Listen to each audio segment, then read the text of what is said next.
प्रत्याशी के तौर पर आज हमारे साथ हैं बावल विधानसभा क्षेत्र से वेद प्रकाश बावलिया जी।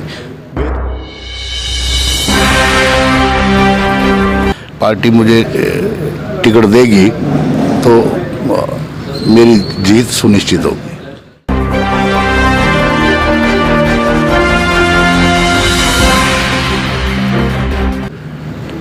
एम्बल रंगा जी हैं या कोई और हैं, वो पहले उन लोगों को बावल विधानसभा क्षेत्र के लोगों से परिचय हो चुका है, देख चुके हैं। और मैं किसी के बारे में इस कार्य बनवारी जी नहीं कर पाए हैं और किया हुआ कार्य तो आगे आने वाले चुनाव में दिखाई भी दे जाएगा कि भी क्या किया है। नमस्कार दोस्तों, दस्तक हरियाणा में आपका स्वागत है। लोकसभा चुनाव के तुरंत बाद विधानसभा चुनावों की तैयारियां जोर शोर से शुरू हो गई है। हर विधानसभा क्षेत्र में नए चेहरे आ रहे हैं प्रत्याशी के तौर पर। आज हमारे साथ हैं बावल विधानसभा क्षेत्र से वेद प्रकाश बावलिया जी। वेद प्रकाश बावलिया जी का राजनीतिक सफ़र विधानसभा चुनाव से ही शुरू हुआ था। 1996 में बिजली वितरण निगम में बतौर एसडीओ इन्होंने अभी कुछ दिनों पहले ही सेवानिवृत्त हुए हैं। उस वक्त सेवा काल के दौरान ही इन्होंने 1996 में बावल विधानसभा क्षेत्र से चुनाव लड़ा समता पार्टी से और एक अच्छे वोट बैंक हासिल किया था। उस वक्त जीत नहीं पाए, लेकिन वो जो कसक थी मन में आज तक बरकरार है। सेवानिवृत्ति के बाद एक बार फिर से बावल विधानसभा क्षेत्र से तैयारी कर रहे हैं। वेद प्रकाश जी से बातचीत करेंगे। वेद प्रकाश जी, हाल ही में आपने कांग्रेस ज्वाइन की, तो क्या पूरा रीज़न रहा? पार्टियाँ तो और भी बहुत थी। देखो ये हमारी जो पार्टी थी उनका लगभग थोड़ा सा आपसी टकराव की वजह से कोई ज़्यादा मतलब वो नहीं बचा, लोगों का भी थोड़ा सा मन उछट गया। तो उसके मद्देनज़र देखते हुए हमने भी आज देश में जो हालात हैं और उसको मद्देनज़र रखते हुए अपना एक मंच चुनना चाहा और उसका चुनाव कर लिया। आपका जो राजनीतिक पृष्ठभूमि है वो खासी मजबूत है। सेवा कार्य में रहते हुए आपकी धर्मपत्नी भी जिला पार्षद रही हैं, तो कितनी उम्मीद लगती है कि कांग्रेस से टिकट मिलेगी? देखो जी, मैं पूरी उम्मीद रखूँगा, दिल से तय दिल से काम करूँगा, मेहनत करूँगा। और जितने भी अब साथीगण हैं उनसे हमारा किसी से ना कोई विरोध है ना कोई बात है। हमारे पुराने जो लोगों से लगभग 30 साल से हमने लोगों के साथ मिलजुल के अपना जुड़ाव रखा है। हर खुशी में गमी में लोगों से आने में जाने में सभी के साथ, और 36 बिरादरी में हमने अपने संबंध कायम किए हैं, अपने उनको बढ़ाया है। तो इस वजह से मैं दावे के साथ कहूँगा कि मेरे ख्याल से अगर पार्टी मुझे टिकट देगी तो मेरी जीत सुनिश्चित होगी।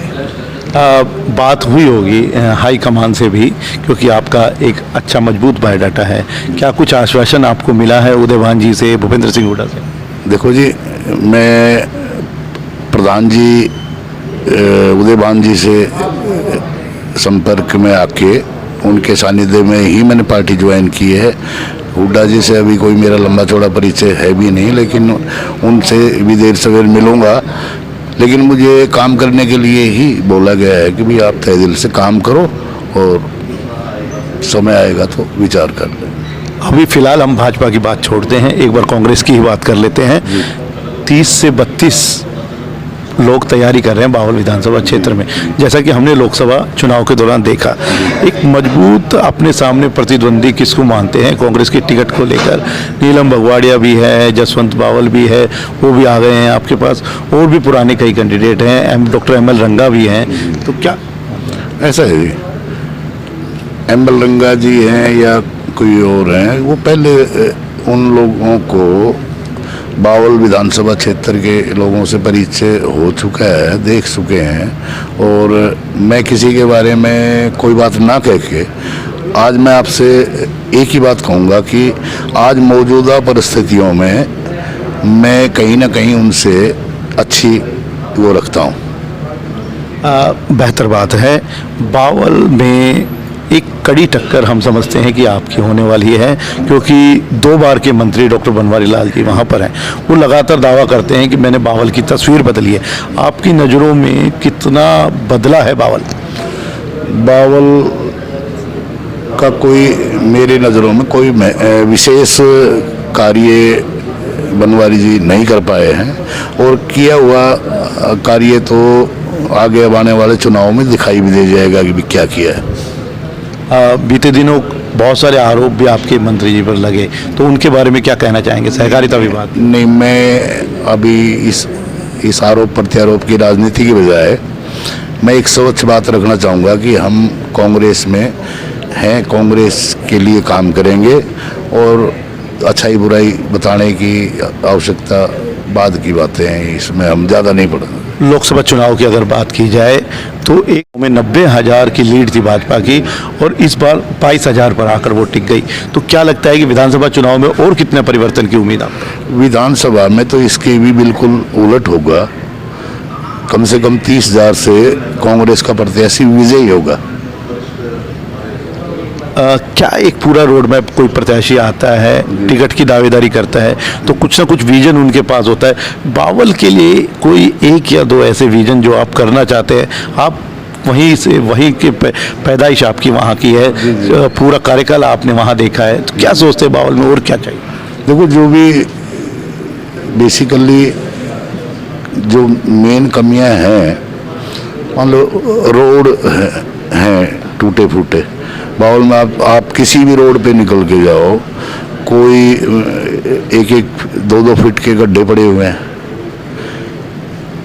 किसी भी और उसमें व्यवस्था देखें, बिजली की देखें, किसी और चीज़ की देखें, तो हम बाकी हरियाणा के बदौलत आज भी बावल हमारा अति पिछड़े उसमें आता है। एक बड़ी बात करें, बावल की जो पहचान है वो इंडस्ट्रियल एरिया से है। आपका इंडस्ट्रियल एरिया आज भी तमाम इंडस्ट्रियल एरिया से खासा पिछड़ा है, तो उसको लेकर कुछ देखो, किसको जिम्मेदार मानते हैं? इंडस्ट्रियल एरिया के लिए तो सरकार ही जिम्मेदार होती है, आम व्यक्ति के हाथ में तो कुछ होता नहीं है। बल्कि इंडस्ट्रियल एरिया के साथ साथ हमारा क्षेत्र भी पिछड़ा है कि उनको प्रॉपर तरीके से कोई रोज़गार का कोई विजन नहीं है, कोई और नहीं है। हमारे तकरीबन जितने भी छोटे मोटे कार्यकर्ता लोकल वर्कर हैं, उनको कोई अच्छे उस पर कोई जॉब यहाँ नहीं मिल पा रही। इस वजह दोनों वो है। ये थे हमारे साथ वेद प्रकाश बावलिया जी। आरोप प्रत्यारोप की राजनीति से अभी दूर रहना चाहते हैं। सीधा टारगेट है, टिकट मिलती है तो निश्चित तौर पर कांग्रेस को वहाँ पर विजय दिलवाएंगे, और बहुत सारे विजन इन्होंने हमारे सामने रखे। दस्तक हरियाणा के लिए मैं अमित सैनी।